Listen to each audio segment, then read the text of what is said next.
Hello anime fans, तो कैसे हो सभी। सो गाइस, इस वीडियो में मैं एक्सप्लेन करने वाला हूँ फुल मेटल अल्केमिस्ट ब्रदरहुड के एपिसोड 36 से 40 तक की स्टोरी को। तो बढ़ते हैं हमारे एक्सप्लेनेशन की तरफ इस इंट्रो के बाद।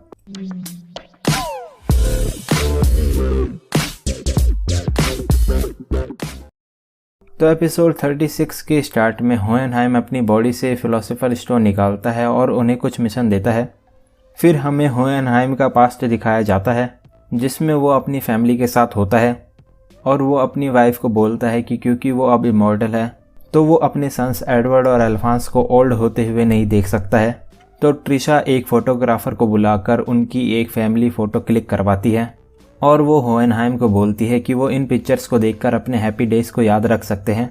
तो होहेनहाइम सोचता है कि वो अभी तक ये प्लान कर रहा था कि वो अपनी इमॉर्टल बॉडी को डिस्ट्रॉय कैसे करे, पर वो अब अपनी फैमिली के साथ रहना चाहता है और होहेनहाइम फादर को ढूंढने के लिए निकल जाता है। फिर होहेनहाइम प्रेजेंट में अपनी फैमिली पिक्चर देख रहा होता है। उसके बाद नॉर्थ कमांड की एक सर्च टीम टनल में होती है और वो सोल्जर्स वहाँ पर इन्वेस्टिगेशन कर रहे होते हैं। तभी वहाँ पर शैडो होमनकुलस आ जाता है और उन सभी सोल्जर्स को किल करने लगता है।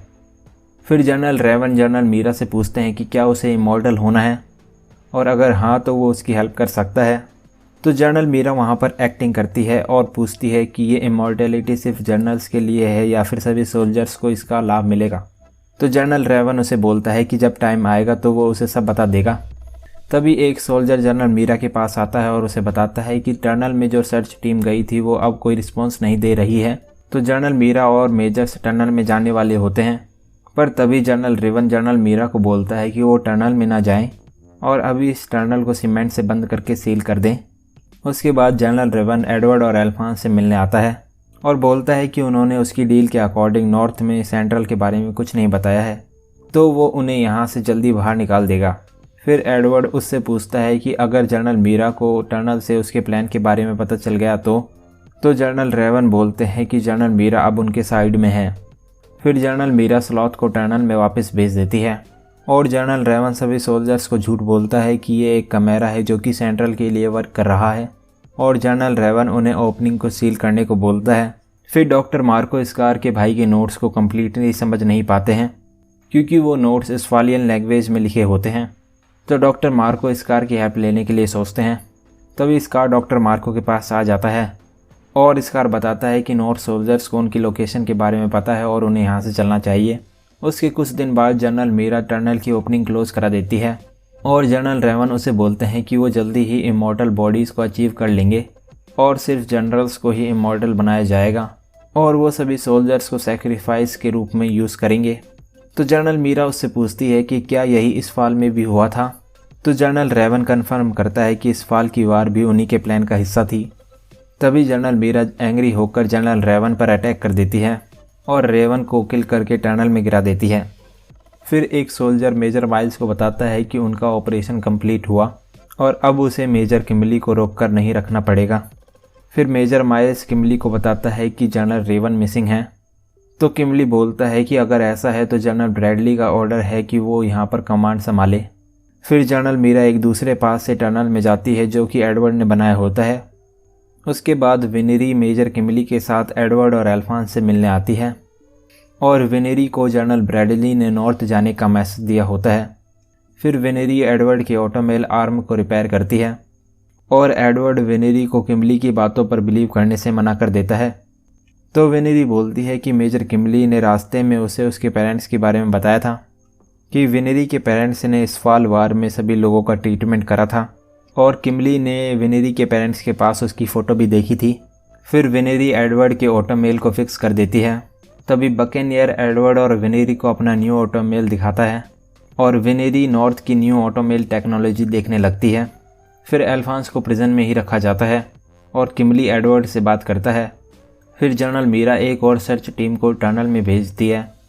उसके बाद जनरल मीरा का एक मैसेंजर कर्नल मस्टैंग को उसका एक मैसेज देता है कि जनरल मीरा जनरल ब्रैडली के ट्रुथ के बारे में जानती है और वो कर्नल मस्टैंग को सेंट्रल में मैन पावर बिल्ड करने को बोलती है। फिर टनल में सेकंड सर्च टीम को पता चलता है कि फर्स्ट सर्च टीम के कुछ सोल्जर्स को किल कर दिया गया है। तभी उन्हें 2 सोल्जर्स वहाँ पर अलाइव मिलते हैं और वो सोल्जर्स उन्हें टनल से जल्दी बाहर निकलने को बोलते हैं। फिर शैडो होमनक्यूलस उन पर अटैक नहीं करता है और वो सभी टनल से बाहर आ जाते हैं। उसके बाद रीजा जनरल ब्रैडली के घर एक फ़ाइल देने आती है। फिर ब्रैडली की वाइफ रीजा को बताती है कि सलीम जनरल ब्रैडली का रिलेटिव है और रीजा सोचते हैं कि जनरल ब्रैडली का तो कोई भी रिलेटिव नहीं है। तो रीजा समझ जाती है कि सलीम भी एक होमनक्यूलस है और हमें पता चलता है कि सलीम ही शैडो होमनक्यूलस है। फिर सलीम रीजा को बताता है कि वो फर्स्ट होमनक्यूलस है और उसका नाम प्राइड है। फिर प्राइड रीजा को बोलता है कि वो उसे हमेशा शैडोज से देखता रहेगा और प्राइड वहाँ से चला जाता है। फिर मेजर किमली एडवर्ड को जनरल ब्रैडली का ऑफ़र देता है जिसमें वो एडवर्ड को स्कार और डॉक्टर मार्को को ढूंढने को बोलता है और साथ में किमली एडवर्ड को नॉर्थ सिटी में क्रस्ट ऑफ ब्लड बनाने के लिए लोगों को किल करने के लिए बोलता है। तो एडवर्ड इसके लिए मना कर देता है। फिर किमली एडवर्ड को फिलोसोफर स्टोन का लालच देता है। तो एडवर्ड अल्फांस और विनेरी से बात करने का बोलता है। उसके बाद एडवर्ड उन्हें बताता है कि अगर वो लोगों को किल करेगा तो मिलिट्री उसे फिलोसोफर स्टोन देगी जिससे वो दोनों अपनी बॉडीज़ को वापस ला सकते हैं।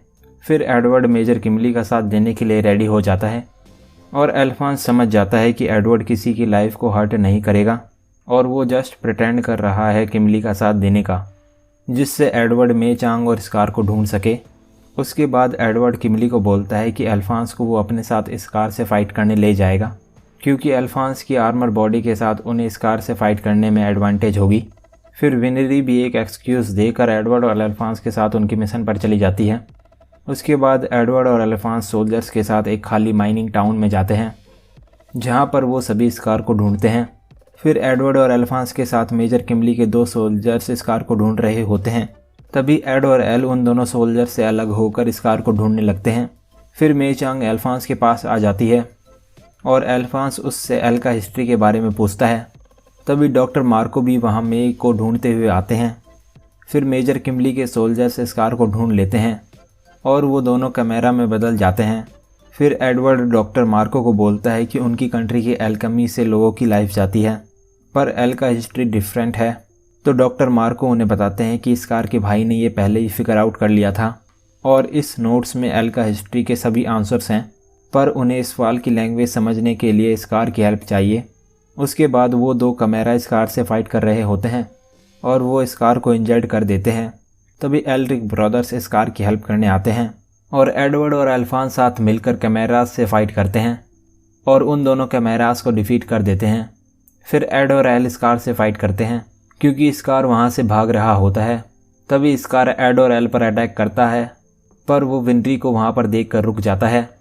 तभी एड और एल उसे कैप्चर कर लेते हैं। फिर मेजर माइल्स वहाँ आते हैं और विनरी स्कार से पूछती है कि उसने उसके पेरेंट्स को क्यों किल करा था। तो स्कार बोलता है कि वो उस टाइम नहीं जानता था कि उसके पेरेंट्स इनोसेंट है। तभी वहाँ पर एक एक्सप्लोजन होता है। उसके बाद बकेनियर जनरल मीरा को रिपोर्ट देता है कि फर्स्ट सर्च पार्टी में से सिर्फ 2 ही सर्वाइवर हैं। तभी वहाँ पर सेंट्रल कमांड के ऑफिसर्स आ जाते हैं और जनरल मीरा आर्मस्ट्रॉन्ग से क्वेश्चंस करते हैं।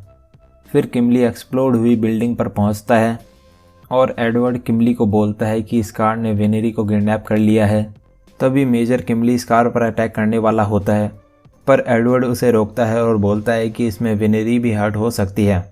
फिर स्कार वहाँ से चला जाता है और हमें पता चलता है कि विनेरी किडनैप होने की एक्टिंग कर रही है। और जब स्कार मेजर माइल्स से पूछता है कि वो अमेस्ट्रियन मिलिट्री का साथ कैसे दे सकता है एक इस्फालियन होकर, तो मेजर माइल्स बोलते हैं कि वो अमेस्ट्रियन लोगों का प्रोस्पेक्टिव इस फाल को लेकर चेंज करना चाहते हैं और इसीलिए वो अमेस्ट्रियन लोगों के साथ काम कर रहे हैं। फिर डॉक्टर मार्को बोलता है कि उन्हें एल का हिस्ट्री समझने के लिए स्कार की नॉलेज की ज़रूरत है, इसीलिए वो किमली को ट्रिक करने का प्लान बनाते हैं। फिर स्कार डॉक्टर मार्को और विनेरी के साथ चला जाता है और वो माइनिंग टनल से टाउन के बाहर जाने लगते हैं। उसके बाद स्कार विनेरी का गुड हार्ट देखकर एक गुड पर्सन बनता है और स्कार अपने रिवेंज को भूल जाता है। फिर किमली, एडवर्ड, अल्फांस और बाकी सभी सोल्जर स्टॉर्म की वजह से एक बिल्डिंग में होते हैं। तभी मेजर माइल्स को पता चलता है कि सेंट्रल के ऑफिसर्स नॉर्थ कमांड सेंटर में हैं और अब जनरल मीरा की जगह कोई और नॉर्थ कमांड सेंटर का जनरल बना दिया जाएगा और शायद नॉर्थ सोल्जर्स भी स्कार और बाकी सभी को अरेस्ट कर सकते हैं। तो ये इन्फॉर्मेशन स्कार और विनेरी को देने स्टॉर्म में अल्फांस उनके पास जाता है। तभी अल्फांस को ड्रीम में उसकी रियल बॉडी दिखती है जो कि उसकी सोल को बुला रही होती है और अल्फांस सोचता है कि उसकी सोल ज़्यादा टाइम तक इस आर्मर में नहीं रहने वाली है। फिर फादर ट्रांसमिटेशन सर्कल के 5 कॉर्नर्स पर एडवर्ड, अल्फांस, होहेनहाइम और इजुमी को सेक्रीफाइस करेगा और फादर बोलता है कि बस एक और सेक्रीफाइस ढूंढना बचा है। उसके बाद सेंट्रल के ऑफिसर्स बोलते हैं कि जनरल मीरा ने ही जनरल रेवन को डिसअपेयर करा है और वो अभी नॉर्थ कमांड सेंटर में सभी सोल्जर्स को ऑर्डर दे रहे होते हैं। फिर जनरल मीरा आर्मस्ट्रॉन्ग को सेंट्रल में ले जाया जाता है और जनरल मीरा जनरल ब्रैडली से मिलती है। तो जनरल मीरा ब्रैडली को बताती है कि जनरल रेवन ने बिना किसी प्रूफ के सेंट्रल के प्लान के बारे में उसे बता दिया, जिसमें उसने इमॉर्टैलिटी और सेंट्रल की हिस्ट्री के बारे में उसे बताया था। और जनरल मीरा जनरल ब्रैडली को बोलती है कि उसे जनरल रेवन जैसे वीक पर्सन्स की ज़रूरत नहीं है, इसीलिए उसने उसे डिस्पोज कर दिया।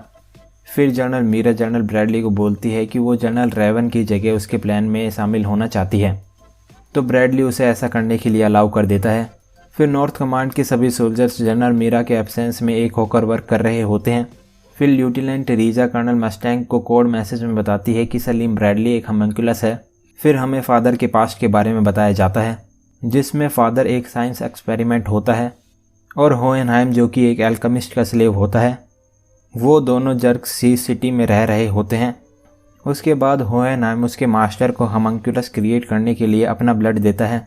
फिर फादर होहेनहाइम को बोलता है कि वो अपने ग्लास के जार में से बाहर निकलना चाहता है।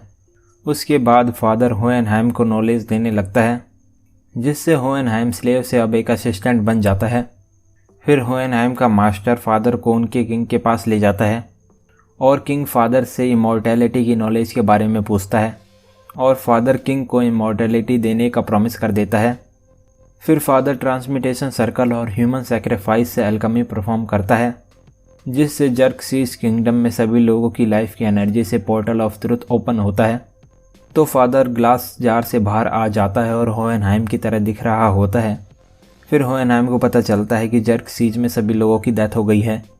तो होहेनहाइम फादर से पूछता है कि उसने ऐसा क्यों किया और वो होम्युनकुलस जो जार के अंदर था वो एक ह्यूमन फॉर्म में कैसे आ गया। तभी फादर होहेनहाइम को बताता है कि उसने उसके ब्लड के बदले उसे एक ऐसी बॉडी दी है जो कि इमॉर्टल है और होहेनहाइम को ये बॉडी उसके किंगडम के लोगों की लाइफ के एक्सचेंज में मिली है। फिर प्रेजेंट में इजुमी होहेनहाइम से मिलती है और होहेनहाइम को पता चलता है कि इजुमी एडवर्ड और अल्फांस की टीचर है।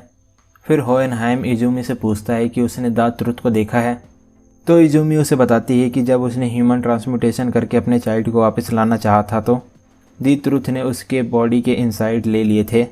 तभी होहेनहाइम इजुमी को फिलोसोफर स्टोन से हील करता है, पर होहेनहाइम इजुमी के ऑर्गन्स को पूरी तरह से रीजनरेट नहीं कर पाता। उसके बाद होहेनहाइम इजुमी को बताता है कि वो एक फिलोसोफर स्टोन है जो कि एक मैन के फॉर्म में है। सो यहाँ पर फुल मेटल अल्केमिस्ट का एपिसोड 40 एंड हो जाता है। सो गाइस, अगर आपको अब ये वीडियो अच्छी लगी हो तो इस वीडियो को एक लाइक कर देना। मैं मिलता हूँ आपसे नेक्स्ट वीडियो में। Thanks for watching.